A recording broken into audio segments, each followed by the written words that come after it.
In this module, we are going to be going over ChatGPT's code interpreter feature once again, and we are actually going to be creating radar charts in code interpreter using ChatGPT. This is actually one of my favorite use cases because you can find outliers in data. You can find out why certain things performed the way they did, and you can compare and contrast good stuff to bad stuff and see what did I do wrong here or what did I do good here and how can I replicate that for the future. This is amazing at finding trends in order to better outputs for your future. So let's get into ChatGPT. And what we're actually going to be doing is using the data that I cleaned and changed from last module. So this was the initial data that I had before I input it into ChatGPT's code interpreter. And this is basically all of my videos, revenue, views, impressions, and click-through rate from my YouTube channel. And I didn't really like the way that this data was set up, and I wanted it to have the ability to be analyzed a little bit better in the future. So what we did is we created an entirely new spreadsheet from ChatGPT. ChatGPT helped us clean this data, add columns with scores based on certain metrics. So we have an impression score here based on the average impressions that a video got. And this is on a rating scale of 0 to 1.0. So now we can use this newly generated data that we got from Code Interpreter in order to create radar charts to find the outliers in my content that made it perform well. So let's get into it. First, I'm going to name this new sheet. I'm just going to call it Lifetime Data YT Cleaned, just so I know that this is the cleaned version of my data. Then I'm going to hit File, Download, Microsoft Excel. That will download up there for me. And now I can put it to my desktop so I can upload it to ChatGPT. So now I'm on ChatGPT and I have Code Interpreter selected. Then I can head down here and upload my file that we just downloaded from Google Sheets. So now we have our lifetime data YT cleaned in here. And what I'm going to tell ChatGPT to do is to create a radar chart based on the top 5 videos to find out why they performed so well in the revenue categories. So I want to see what attributes to a video getting a lot of money. Obviously, I know views will be a big play, so all of the views will probably be very high, but I also want to see if there's anything I'm missing or if I'm just thinking about it too much. So now I've typed out my prompt for exactly what I want, and it's important to be very specific here in order to get accurate results. So I say create a radar chart of the top 5 videos that generated the most revenue on my YouTube channel.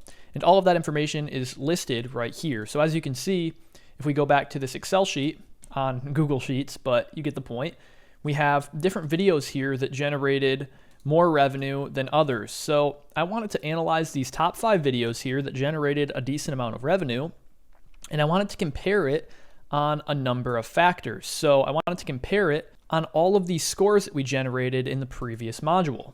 That way we can see what went into the top videos that made them so well. Then I say you can use the name of the video to label each radar chart, use the columns and the values provided in each column to generate the proper data points.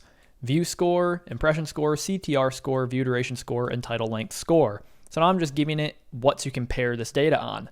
And I want it to compare it on the scores that we generated in the data cleaning module. So that's the reason we generated those scores, so that we had actual values tied to the certain metrics. That way we can analyze trends a little bit better. So that's what I like to do whenever I want to analyze something, is add a score to it or add a value to it, whether that be using ChatGPT to add those values for you, or go in the Excel sheet and add the values yourself based on whatever factors you choose. And then I give ChatGPT my goal so that it can actually generate these radar charts exactly how I want them to be.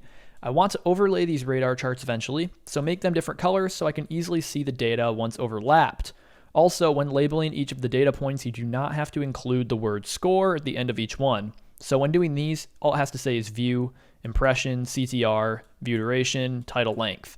We don't need it to say score after every single one, since we know that it is the score. And now I can send it off, and if ChatGPT has any pushback or any requests, I can deal with that. And ChatGPT, as of right now, is just going to work on generating these radar charts. It's fun opening up the backend and seeing everything that it's doing in here. Right now, it's adding all of the data. It's plotting all of the data, so this is very exciting. And wow, as you can see, it generated me the radar chart with the elements already overlapped. So this is very interesting to look at, And now I can kind of analyze this and find outliers if there are any within my content. One thing I'm noticing off the bat is that all of these videos are quite similar, except there's one big outlier in the top 5 that somehow made it there. As you can see, the purple, introducing GPT-4, ChatGPT-4 for review, is much different than the others. So as you can see, it has a cranked CTR. So the CTR is all the way maxed out, when all of these fall below average actually. So the CTR on this video was absolutely insane, and this video made it into the top 5. And this video didn't have as many impressions, views, or as much of a view duration as the others, but it's still in the top 5. It just has a much higher click-through rate percentage than the other videos did. So that's something very interesting that I might take a look at. As you can see, the title length of the top videos are all pretty much the same. They're not maxed out, but they're decently long. They're not too short. And then it's funny how all 5 pretty much fall in the same range. So title length with the top 5, maybe I should set a character limit when I'm typing in new video titles, and I can find the characters of all of these top 5 by going to the title length here. And maybe I set a limit of 50 characters all the way up to 61 characters. The second best video has 50 and the first video has 61. So that would make sense to set the limit in between that range. Up here, you can't really see it behind the legend, but this is for view count. And this one doesn't really surprise me. This one kind of just goes down the list. The videos with the most views got the most money. So how am I gonna create videos that can, in the future, have a lot of views? Because obviously, the ones with the most get the most money. And then it just keeps on going down the list. So these two up top got the most, this one got the third most, this one got the fourth most, and this one got the fifth most. And it just so happens that views definitely does equate to revenue in the door. Something very interesting I am noticing though is that views might not equate to revenue. As you can see, this red radar here is at a 0.8 on the scale of the rating, and this is the video that actually generated the most revenue, and it didn't get anywhere near as many views as the other 2 videos did up top here. So these 2 videos are absolutely cranked on views, but aren't generating nearly as much revenue. If we go back to my data, this video right here is the video highlighted in red. As you can see, this video has generated over $2,500 compared to the video with the most views, which has only generated $1,600. So the style of that video is much more attractive to advertisers and can generate me more money with less views. So that's something I can look out for.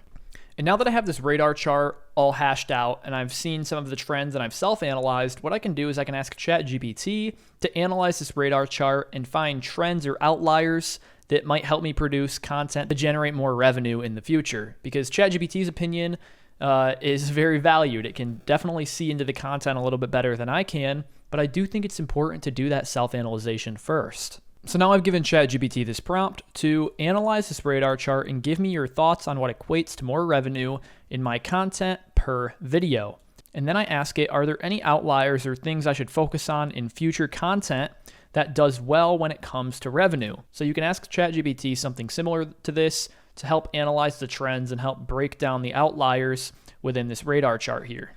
ChatGPT gives me a 5-step breakdown on all of the scores that it provided me from the data cleaning module, and it looks at this radar chart and it gives me some suggestions on what to focus on, what doesn't really matter, and this is very, very useful for my future content. And this is stuff that I'm learning as we speak right now within this module about my YouTube channel. So it's cool that you are learning with me, and it's very exciting to see all of this new data that I didn't previously understand or know. Now, this has been just one example of using radar charts with the Code Interpreter feature. You can use radar charts for a multitude of different things, but it's very good for finding outliers and trends within your data. Beneath this module, I have a question asking you what you would use radar charts for within ChatGPT. So I highly recommend going in there, getting some ideas from other users, and also giving me some ideas on what it could be used for, because I'm interested to know, and maybe I'll try them out. With that being said, you now have a good grasp on how to create radar charts with Code Interpreter on ChatGPT and how you can analyze that data a little bit better. So it's important when you are doing a radar chart to have a score tied to certain metrics. That way it can actually plot the data points based on something in a set number scale. So get your data in a set number scale. You can do that by watching the data cleaning module and learning how to clean your data and add certain columns and then you can implement it into a radar chart and other important metrics. Congratulations on finishing this module, and I will see you in the next one.